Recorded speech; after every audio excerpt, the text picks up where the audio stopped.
So we have Economics Paper 2, October, November 2023. What is the question?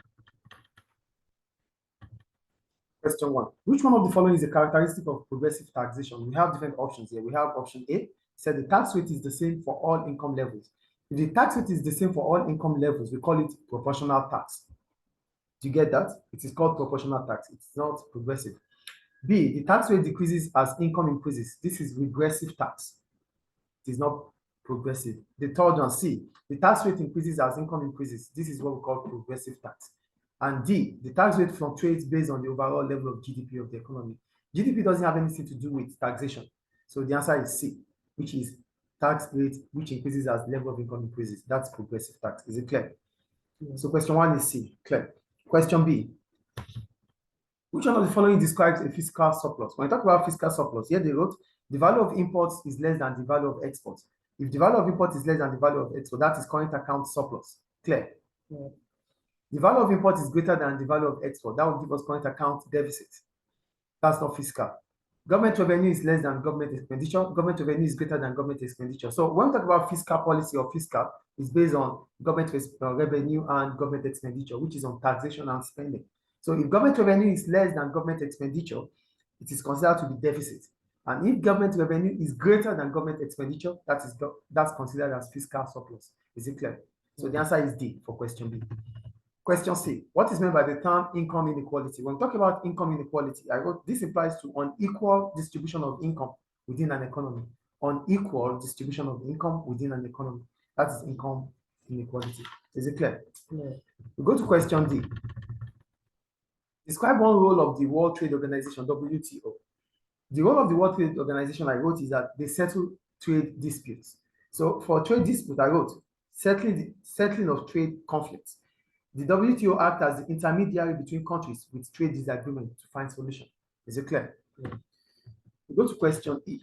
It said calculate a country has a labor force of 34 million people, of which 32 million people are employed. Calculate to 2 decimal places the rate of unemployment. You are advised to show your working. To calculate the rate of unemployment, it will be labor force minus number of employed divided by labor force multiplied by 100. Labor force minus number of employed divided by labor force multiplied by 100. So it is labor force, which is the value of the labor force. The number is 34 million minus 32 million, which is the number of employed divided by labor force. 34 million multiplied by 100. So it is 5.88%. Is it clear? Do you get it? It's fine, no problems about it. I think you know it now, right? No. Question F. So using the diagram below, draw the effect of introduction of tariff on equilibrium price and quantity. Tariff is a tax on importation, right? So an introduction of tariff would mean that there's increase in tariffs. An increase in tariffs will bring about what? Will reduce the quantity supplied, will reduce the quantity of imported goods. That is the point there. So if the quantity of imported goods reduces, the supply curve will shift leftward from S, because the quantity has reduced from QE to Q1. That will bring about a shift in the supply curve from S to S1. As a result of that, we're going to have a high equilibrium price at P1. Is it clear? So we'll go to question G. Explain one advantage of free trade for business in Ecuador.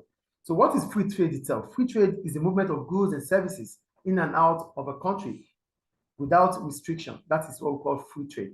So the advantage about free trade is, I wrote, is that free trade is, okay, one advantage of free trade is that it increases the accessibility of Ecuadorian firms into a wider market, which means they may be able to operate on a larger scale. As a result, exploit economies of scale. So with free trade, it means firms in Ecuador can sell to larger numbers of customers, right? They can have a large number of base, which means they can operate on a larger scale. Operating on a larger scale will allow them to exploit economies of scale. As a result, they have a reduced average cost of production. Is it clear? Yeah. Any question about that? No. And we have H. So with reference to the data above and your knowledge of economics, analyze the impact of high rates of inflation on consumer confidence in a country such as Germany. First, what is consumer confidence? I wrote, consumer confidence explains the optimistic and pessimistic view of consumers regarding the future within an economy. The optimistic and pessimistic view of consumers within an economy in terms of how the future will look like.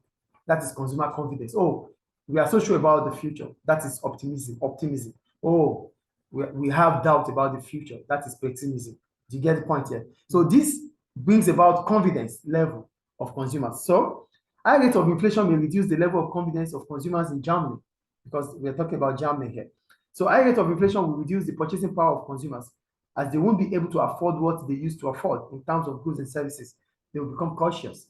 So this is what consumer confidence will bring about. They become conscious. They don't want to spend as they used to spend. They don't even want to borrow, because the economy is not in the right state because of inflation. Purchasing power is also. Yeah, their purchasing power will fall. And if your purchasing power falls, it means what you cannot buy what you used to buy. Because one thing about inflation is that it reduces the value of money. So you will save rather than buy. Yes, so you be cautious. That's what the word cautious. Is it clear? Yeah. Any question about that? So I think that ends question 1, right? Yes. Okay. Go to question 2. Are you there? Yeah. It said, what is the main reason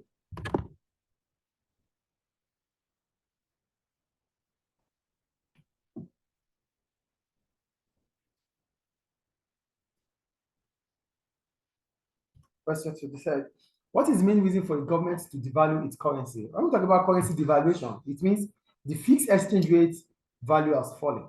That is what devaluation is, Okay, that's the fixed exchange rate. So here they said to increase the demand for its exports. Well, that is the answer anyway, because if the value of the currency falls, it means that more of foreign currency, few foreign currency will buy more of local currency. Do you get the point here? So that means price of exports become cheaper. And if price of exports become cheaper, it will increase, the country will become internationally competitive. The demand will increase. So exports will increase. Listen again, I'm going to say it again. If you get it, but let me just say it. If the value of a country's currency falls, it means the currency of that country will buy more currency of that country will buy few of foreign currencies. What does that imply? It implies that more foreigners will be able to buy more of our goods, making us to be more internationally competitive. And as soon as we become internationally competitive, being internationally competitive is as a result of having cheaper exports. And cheaper export is coming because the value of the currency is falling. Is it clear now? Great. So the answer is A. Question B. Which one of the following is the most likely reason for increased globalization? An increase in tariffs and quotas will reduce globalization. An increase in the cost of transport will not allow globalization to take place. An increase in the significance of MNCs, yes, this is the importance of multinationals. So the benefit of multinationals will bring about influencing globalization. So we think about the importance of having multinationals with us, multinationals coming to Libya. Do you understand? We think about their benefits. So thinking about their benefits allows us to transact with them, to communicate with them, to transact with them, to have exchange with them. And having this will bring about globalization. Because we say globalization is the movement of people, movement of capital, movement of intellectual from one country to another. So there's interconnectedness. We are connecting with each other because we understand the benefit of connecting with each other. So this is what globalization will be. So the significance of MNCs will increase globalization. An increase in the cost of communication. An increase in the cost of communication would reduce globalization. With globalization, you need low cost of communication. Is it clear? Yeah. So the answer is C. Go to question C now. State one possible macroeconomic objective for a government. When we talk about macroeconomic objective, we're talking about goals, objective, achieve aims of governments to make the economy to grow. That is macroeconomic objective. So here we have government would want unemployment to reduce, which is one. Government will want inflation to be stable, prices to be stable. Government will want economic growth. Government will want a surplus current account balance. What about protecting the environment? Yes, government will want protection of the environment. Yes. Is it clear? Yeah. So go to question D, or we could use sustainable development. So question D. What is meant by the term seasonal unemployment? I wrote, seasonal unemployment occurs when it is expected for certain workers to be out of job during the specific period in a year. Clear? Yeah. We'll move on. Question E. Explain one reason why rapid economic growth may be harmful for an economy such as Vietnam. So what is rapid economic growth? Rapid economic growth will mean that more goods and services are produced. This may lead to environmental damage as pollution is likely to increase. As a result, government may have to increase spending to reduce the negative externalities. Do you get it? Yeah. Rapid growth will bring about environmental damage due to pollution, and pollution is a negative externality. So whenever pollution happens, it is the duty of the government of a country to solve that problem. So it might need to spend more. Is it clear? Yeah. Question F. Using the diagram below, draw the effect of an increase in UK exports to the US on the equilibrium exchange rate of the UK pound. Label the new curve, the new equilibrium exchange rate, and the new equilibrium quantity. So I wrote, an increase in exports to the US by UK firms may increase the demand for the UK pounds. As a result, the demand curve will shift rightward from D to D1, bringing about an increase in the price of pounds in the foreign exchange market to ER1. Is it clear? Yeah. Good. Move on.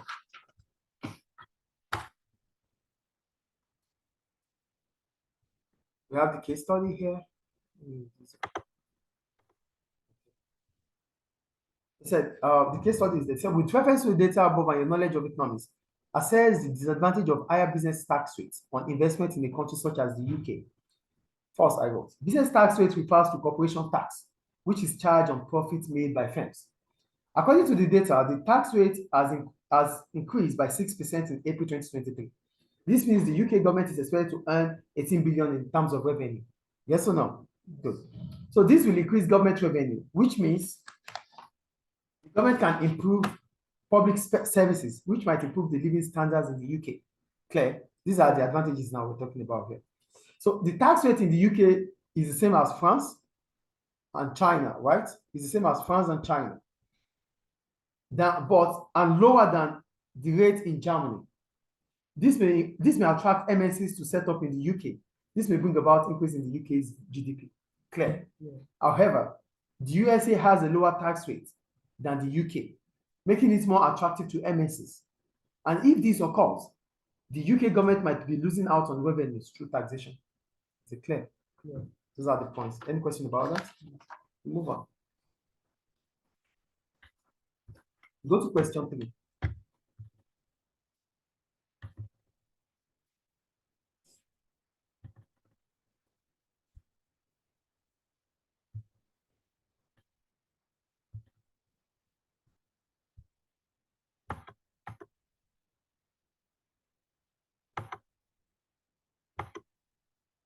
The points I didn't do in the 9 mark and 6 mark, you already said. Okay, good. So go to question 3. Are you there? Yeah. It said, how many UK pounds can be bought with $50 if the exchange rate is $1 is 0.75 pounds? So $1 is 0.75. That means $50 will be 1 multiplied by 50, which is the same as 0.75 multiplied by 50. So the answer is 37.50. Is it clear? Yeah. So it's B. We go to question B now, 3B. Which one of the following is a reason for this? Okay, many governments provide parks. Which one of the following is a reason for this provision? To reduce number of tourists. No, parks will increase the number of tourists. To reduce property values in the area. Parks increases the value of property in those areas because those areas becomes area of attraction. So the value of property around there will increase.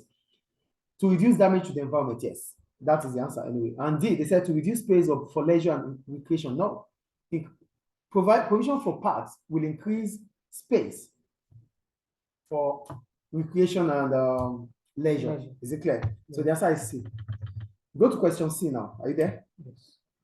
Explain one reason why an increase in the price of imports may have had positive impact on South Korea's current account. So you were getting the question confusing before, right? The question. But yeah, I didn't fully understand, but now I got the concept of it. Okay. So it's basically what we're talking about here is that how has an increased price of imports become a benefit to Korea, to South Korea? So if it becomes a benefit to South Korea, it means the South Korean's current account is improving. So this is how it goes. An increase in the price of imports will reduce the demand for imported goods. This means less money will flow out of the country. Less money will flow out of South Korea, as consumers may prefer to buy domestic products, bringing about lower imports. This may improve the current account.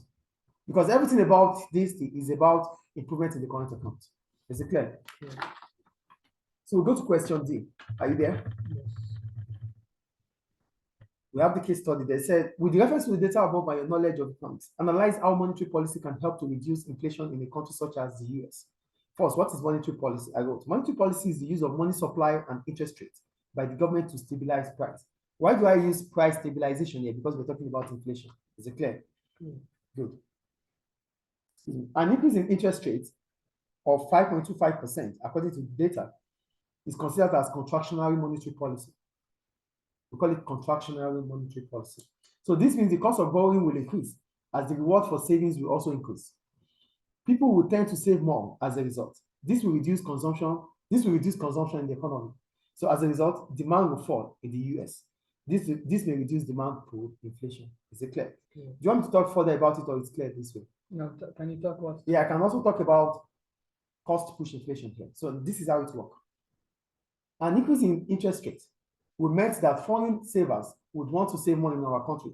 Yeah. For them to be able to save, they would need to buy more of our currency. Yes or no? Yes. So buy more, the demand for our currency will increase. And note, the demand for and the supply of currency determines the value of the currency. Yes or no? Yes. So now that the demand for our country currency is increasing, the value would what? Would appreciate. And if the value appreciates, it means importation, our export will increase. The price of our export will increase, but the value of imports would reduce.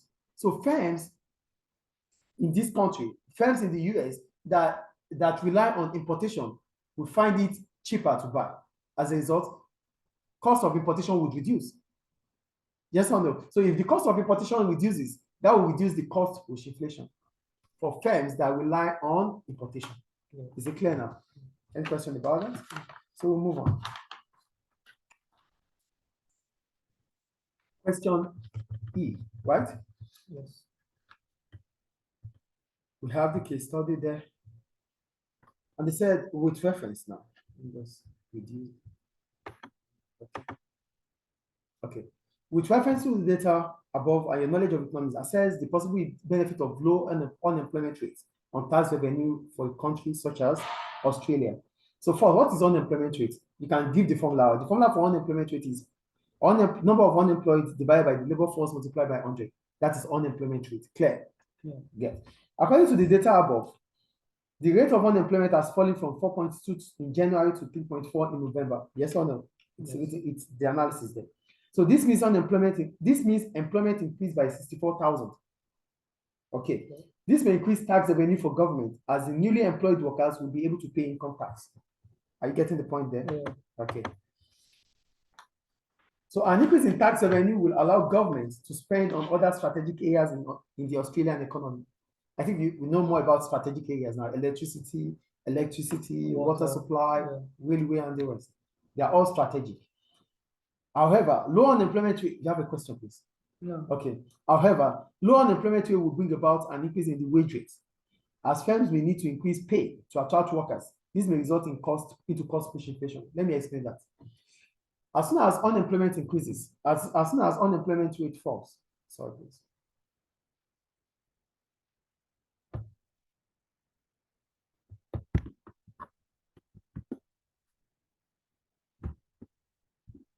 As soon as unemployment falls within the economy, firms will have the demand for workers would increase because few workers are available. So what will firms do? They have to attract workers from competitors with higher pay. And if that happens, the cost of wages will increase. Yes or no? Yes. So if the cost of wages increases, what happens? Cost push inflation would increase. So most of the time, a fall in unemployment will bring about inflation. Not only demand pull inflation, because it's going to bring about demand pull inflation because people will have more money, more income. The demand will increase. That is demand pull inflation.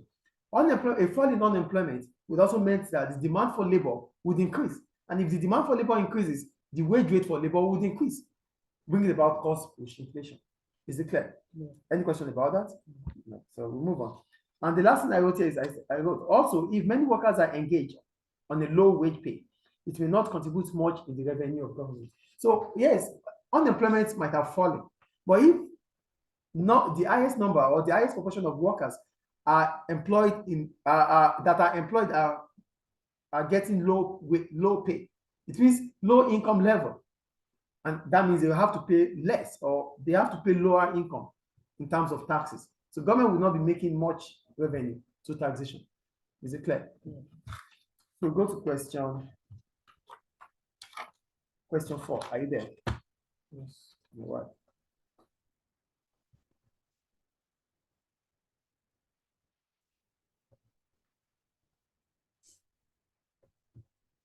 He said, okay, calculate the two decimal places, the percentage of people living in relative poverty in Kazakhstan in 2022. So the percentage of people living in relative poverty in Kazakhstan is the number of people living in relative poverty divided by the population multiplied by 100.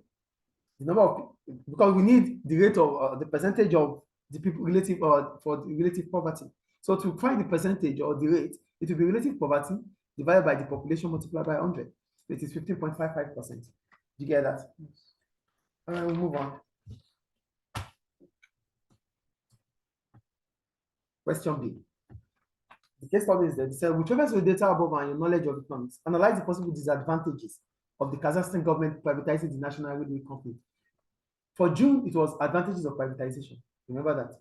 No, it's the opposite. It's the disadvantage. So first, what is privatization? Privatization is the selling of state-owned businesses to private individuals or firms. Clear? Yeah. So the following are the likely setbacks of privatization in Kazakhstan. 1, privatization often leads to unemployment, as workers may be made redundant, as private firms always tend to cut costs. You get the point here? Yes. There's going to be unemployment. Privatization may bring about unemployment because private firms, they are good at cutting costs. And one of the ways to cut costs is to lay off workers or to make workers redundant. And that will bring about unemployment. Clear? Yeah.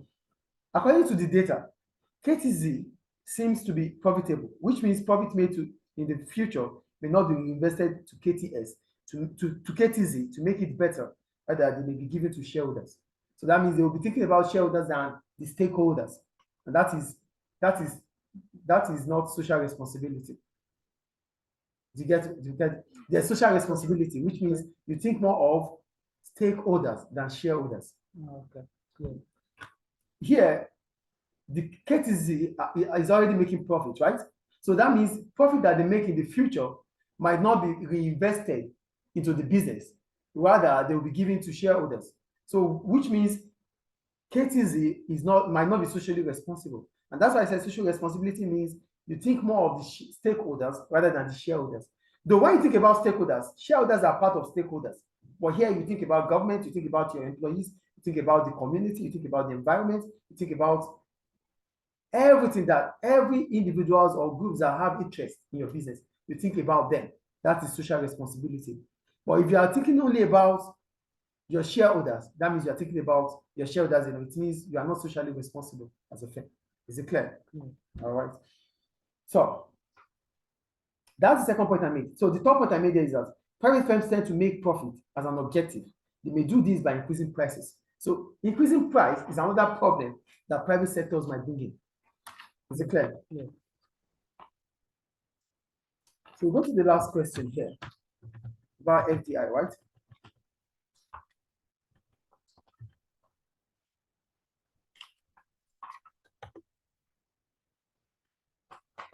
So, with reference to the data above and your knowledge of economics, evaluate the advantages of an increase in foreign direct investment for a country such as Kazakhstan. So first, what is foreign direct investment? Foreign direct investment is an inward investment into a country by firms or governments. It's clear? Yeah, by foreign firms, or governments. That is foreign direct investment. So according to the data, Netherlands, the US, and Switzerland and Belgium have invested 22.1 billion in Kazakhstan. So what does FDI do here? FDI will create job opportunities in a country such as Kazakhstan, which means the income level will increase as a result, allowing for more consumption, which may lead to a better living standard in Kazakhstan. Clear? Because as soon as employment increases, income level will increase. So if income level increases in Kazakhstan, it means people will be able to afford what they are unable to afford. That will bring about better living standards. Is it clear? Yeah. FDI may improve the infrastructure in Kazakhstan as they need better equipment, road accessibility for smooth running of their operations. So most of the time, FDI, they invest in infrastructure, not because they love the country, but they need those infrastructure to be workable for the smooth running of their own operations too. So that improves infrastructure for Kazakhstan. Government revenue may also increase as profit made by foreign firms they have to allow. Okay, sorry, I wrote government revenue may also increase because profit made by foreign firms will be used by governments in terms of government spending or public services. I think that point is clear. Yeah. However, MNCs may damage the environment, as the case of Kazakhstan, which has oil and gas. Oil and gas exploitation may cause pollution when you are mining or Air pollution. air pollution. Yeah, air pollution, even water pollution. Even Use pollution visual. pollution in general. Yes, that's why I Okay. use pollution. So Okay. exploitation of oil, exploration of oil will bring about pollution.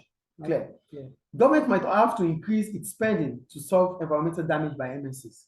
Clear? Yeah. Any question about that? No. So that ends October, November 2023, paper 2.